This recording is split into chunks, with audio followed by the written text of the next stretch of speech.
India versus Afghanistan Day 2 belongs to the debutant ಮಾನವ್ ಸುತಾರ್. ನಮಸ್ಕಾರ ಎಲ್ರಿಗೂ, Janardhan sir ಮಾತಾಡ್ತಾ ಇರೋದು. ಕುಶಲವೇ, ಕ್ಷೇಮವೇ, ಸೌಖ್ಯವೇ? Welcome back to Ganesh Karanth cricket talks YouTube channel. ಅಣ್ಣ, ಜಾಸ್ತಿ ಮಾತಾಡಲಿಕ್ಕೆ ನಿಜವಾಗ್ಲೂ ಎಂತ ಇಲ್ಲ ಆಯ್ತು. ಅದಕ್ಕೆ ನಾವು ಹೊರಗಡೆ ಇದ್ದೆ ಇವತ್ತು ಭಾನುವಾರ. ಒಂದು ವಿಡಿಯೋ ಮಾಡುವ ಟೈಮಿಗೆ ಹೊರಗಡೆ ಇದ್ದೆ, ಈಗ ವಿಡಿಯೋ ಮಾಡ್ತಿದ್ದೇನೆ. ಬಟ್ ಮಾತಾಡಲಿಕ್ಕೆ ಜಾಸ್ತಿ ಇಲ್ಲ. ನಮ್ಮ ರೆಗ್ಯುಲರ್ ಈಗ ಎಲ್ಲ 10 ನಿಮಿಷ 14 ನಿಮಿಷ ಎಲ್ಲ ಮಾತಾಡ್ತಾನಲ್ಲ, ಈಗ 4 ನಿಮಿಷ ಮಾತಾಡೋದು ಹೇಗೆ ಅಂತ ಗೊತ್ತಿಲ್ಲ. ಯಾಕಂತಂದರೆ ಇದು one sided match, boring match ಕಡೆಗೆ ಟರ್ನ್ ಆಗ್ತಾ ಉಂಟು. ಬಟ್ ಡೇ 2 ಅಲ್ಲಿ ಡೆಬ್ಯೂಟೆಂಟ್ ಮಾನವ್ ಸುತಾರ್ ಅವ್ರದ್ದು ಬ್ಯಾಟಿಂಗ್ ಆಗಿರ್ಬೋದು, ಬ್ಯಾಟಿಂಗ್ ಟೆಕ್ನಿಕ್ ಒಳ್ಳೆ ಇತ್ತು. ಒಂದು 26 ರನ್ ಹೊಡೆದ್ರು. ಬೌಲಿಂಗಲ್ಲಿ 3 ವಿಕೆಟ್ ತೆಗೆದ್ರು. ಫಸ್ಟ್ ಓವರಲ್ಲಿಯೇ 1 ವಿಕೆಟ್ ತೆಗೆದ್ರು. ಒಟ್ಟಿಗೆ 3 ವಿಕೆಟ್ ತೆಗೆದಿದ್ದಾರೆ. ಅಫ್ಘಾನಿಸ್ತಾನ ಇನ್ನೂ ಕೂಡ 451 ರನ್ ಹಿಂದೆ ಇದ್ದಾರೆ ಭಾರತದಿಂದ. ಸೊ ಅಫ್ಘಾನಿಸ್ತಾನ ಗೆಲ್ಲಿಕ್ಕಾಗೋದಿಲ್ಲ, ಯಾಕಂತಂದ್ರೆ 5 ವಿಕೆಟ್ ಆಲ್ರೆಡಿ ಹೋಗಿ ಆಗಿದೆ. ಇನ್ನೂ 5 ವಿಕೆಟಲ್ಲಿ ಎಷ್ಟು ರನ್ ಹೊಡಿತಾರೆ, ಮತ್ತೆ ಭಾರತ ಫಾಲೋ ಆನ್ ಆಗ್ತಾರಾ ಅಥವಾ ಮತ್ತೆ ಪುನಃ ಬ್ಯಾಟಿಂಗ್ ಮಾಡ್ತಾರಾ, ಅದೆಲ್ಲ ಕಾದು ನೋಡಬೇಕು. ನಾಳೆ ರಿಸಲ್ಟ್ ಬರ್ಬೋದು ಅಂತ ಅಂದ್ಕೊಂಡಿದ್ದೇನೆ. ಇಲ್ಲ ಅಂತಂದ್ರೆ ಹಬ್ಬ ಅಂತಂದ್ರೆ 4th ಡೇದು ಫಸ್ಟ್ ಹಾಫ್ ಅಲ್ಲಿ ರಿಸಲ್ಟ್ ಬಂದಿರ್ತದೆ. ಇವತ್ತು 368ಕ್ಕೆ ಏನು ಇನ್ನಿಂಗ್ಸು ಮತ್ತೆ ಪುನಃ ಕಂಟಿನ್ಯೂ ಮಾಡಿದ್ರು. ಕ್ರೆಡಿಟ್ ಗೋಸ್ಟು ಅವರ ಒಂದು ಅಫ್ಘಾನಿಸ್ತಾನ್ ಕೀಪರ್ ದೇವರ್ರೆ. ಇದು ಏನು KL ರಾಹುಲ್ ಅವ್ರದ್ದೊಂದು ಔಟ್ ಇತ್ತು 16 ರನ್ನಲ್ಲಿದ್ದಾಗ, DRSಗೆ ಹೋಗಲಿಲ್ಲ ಆಯಿತಾ. ಇವತ್ತು ಏನು ಗಿಲ್ ಅವ್ರದ್ದು ಏನು ಕ್ಲೀನ್ LBW ಇತ್ತು, ಇನ್ಸೈಡ್ ಹೆಜ್ಜೆ ಆಗಿರಲ್ಲ, ರಿವ್ಯೂಗೆ ಹೋಗಲಿಲ್ಲ.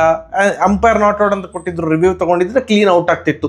ನೆಕ್ಸ್ಟ್ ಬಾಲೇ ಇದು ಏನು ಪಂತ್ ಅವ್ರದ್ದು ಎಜ್ಜಾಗಿ ಕೀಪರ್ ಕ್ಯಾಚ್ ಆಗಿದೆ. ಅಂಪೈರ್ ನಾಟ್ ಔಟ್ ಅಂತ ಕೊಟ್ಟರು. ಅಂಪೈರ್ ಹೇಳಿದ್ರು ಅದು ಪ್ಯಾಡಿಗೆ ತಾಗಿರೋದು ಅಂತ. ರಿವ್ಯೂ ತಗೊಳ್ಳಿಲ್ಲ ಕೀಪರ್ ವಾಸ್ ನಾಟ್ ಕಾನ್ಫಿಡೆಂಟ್. ಇಲ್ಲ ಇದು ಪ್ಯಾಡೆ ತಾಗಿರೋದು, ರಿವ್ಯೂ ತಗೊಳ್ಳೋದು ಬೇಡ. ನೋಡಿದ್ರೆ ಅದು ಎಡ್ಜ್ ಆಗಿದೆ, ಔಟ್ಸೈಡ್ ಎಡ್ಜು. ಸೊ ಈ ಥರ 3 ಭಯಂಕರ ಎಡವಟ್ಟು, DRS ಎಡವಟ್ಟಿಂದ ಅಫ್ಘಾನಿಸ್ತಾನ ಈ ಪರಿಸ್ಥಿತಿಯಲ್ಲಿದೆ. ಏನಾದರೂ KL ರಾಹುಲ್ ಅವರು 16 ರನ್ಗೆ ಔಟ್ ಆಗಿದ್ದಿದ್ರೆ ಏನಾಗ್ತಿತ್ತೋ ಏನೋ. ಆ್ಯಂಡ್ ಇವತ್ತು ಇಬ್ಬರು ಕೂಡ ಏನು ನಿನ್ನೆ ನಾಟ್ ಔಟ್ ಬ್ಯಾಟ್ಸ್ಮನ್ ಗಿಲ್ ಆಗಿರ್ಬೋದು ಮತ್ತು ರಿಷಬ್ ಪಂತ್. ಗಿಲ್ ಅವ್ರು 103 ಹೊಡೆದಿದ್ರು, ರಿಷಬ್ ಪಂತ್ ಅವ್ರು 50 ರನ್ ಹೊಡೆದಿದ್ರು.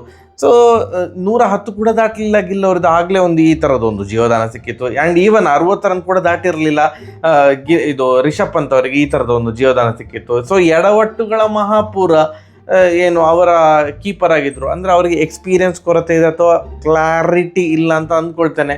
ಒಂದು ಟೆಸ್ಟ್ ಮ್ಯಾಚ್ ಮಾಡಿ ಆಟ ಆಡಿ ಪಾಪ ಗೊತ್ತಿಲ್ಲ, ಈ ಥರದ ಒಂದು ಬಿಗ್ ಸ್ಟೇಜಲ್ಲೆಲ್ಲ ಆಟ ಆಡಿ ಗೊತ್ತಿಲ್ಲ, ಎಕ್ಸ್ಪೀರಿಯನ್ಸ್ ಕೊರತೆ ಎದ್ದು ಕಾಣ್ತದೆ. ಬಟ್ ಎನಿವೇಸ್ ಅದರದ್ದು ಲಾಭ ಪಡ್ಕೊಂಡ್ರು. ಇವರೊಂದು 126 ರನ್ ನೋಡಿದ್ರು ಯಾರು ಗಿಲ್ ಅವರು.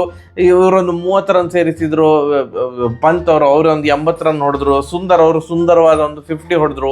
ಮಾನವ್ ಸುತಾರ್ ಒಂದು ಒಳ್ಳೆ ಕಾಂಟ್ರಿಬ್ಯೂಷನ್ 26 ರನ್ನು.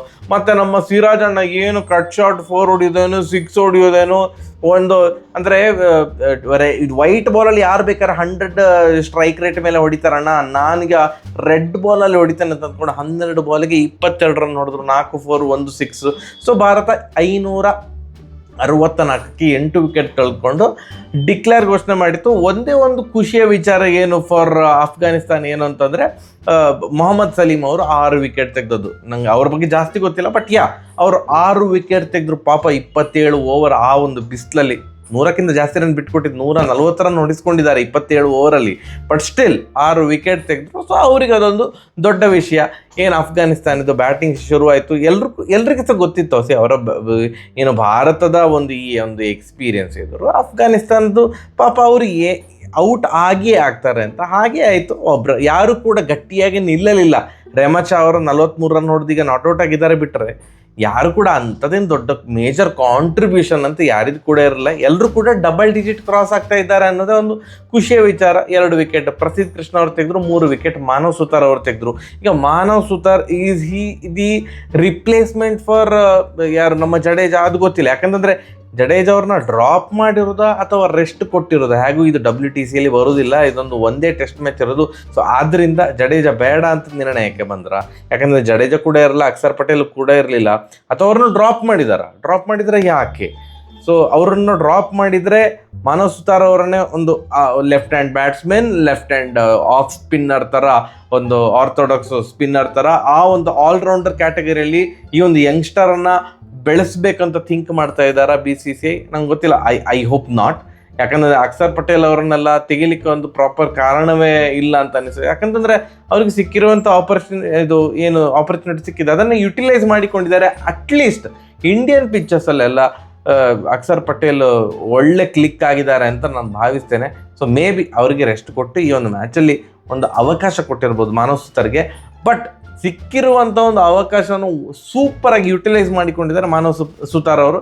ನಾಳೆ 5 ವಿಕೆಟ್ ತೆಗಿತಾರ ಅಂತ ನಾನು ಕಾದು ನೋಡ್ತಿದ್ದೇನೆ. ಬಿಟ್ಟರೆ ಈ ಮ್ಯಾಚ್ ಕೆಟ್ಟ ಬೋರಿಂಗ್ ಮ್ಯಾಚ್, ಅಂಥ ಮಜಾ ಬರ್ತಾ ಇಲ್ಲ. ಟೆಸ್ಟ್ ಕ್ರಿಕೆಟ್ ಎಂತ ಈಗ ನೋಡಿ, ಇಂಗ್ಲೆಂಡ್ ವರ್ಸಸ್ ನ್ಯೂಜಿಲೆಂಡಲ್ಲಿ ಯಾವ ಥರ ನಡೀತಾ ಉಂಟು. ಫಸ್ಟ್ ಮ್ಯಾಚೇ low scoring thriller. Oh my God, ಏನು ವಿಜಯ ಲಕ್ಷ್ಮಿ, ಚಂಚಲ್, ಆ ಕಡೆ ಈ ಕಡೆ ಯಾರು ವಿನ್ ಆಗ್ತಾರೆ ಮೈಂಡ್ ಡ್ಯಾಶ್ ಆಗಿತ್ತು. ಮೈಂಡ್ ಡ್ಯಾಶ್ ಅಂದರೆ ಮತ್ತೆ ದಯವಿಟ್ಟು ಕಮೆಂಟ್ ಸೆಕ್ಷನಲ್ಲಿ ತಿಳಿಸೋದು ಬೇಡ, ಅದು ಮತ್ತೆ ನಿಮ್ಮದು ಕಮೆಂಟ್ ಹೈಡ್ ಆಗಿ ಹೋಗ್ತದೆ ಆಟೋಮೆಟಿಕಲಿ ಆ ಥರದ್ದು ವರ್ಡೆಲ್ಲ ಹಾಕಿದರೆ. ಬಟ್ ಆ ಥರದ್ದೆಲ್ಲ ಮ್ಯಾಚ್ ಇರುವಾಗ ಇದು ತೀರಾ ಒಂದು ಬೋರ್ ಮ್ಯಾಚ್ ಆಗಿತ್ತು ಅಷ್ಟೇ. ನಾಳೆ ಸಿಗುವ, ನಮಸ್ಕಾರ.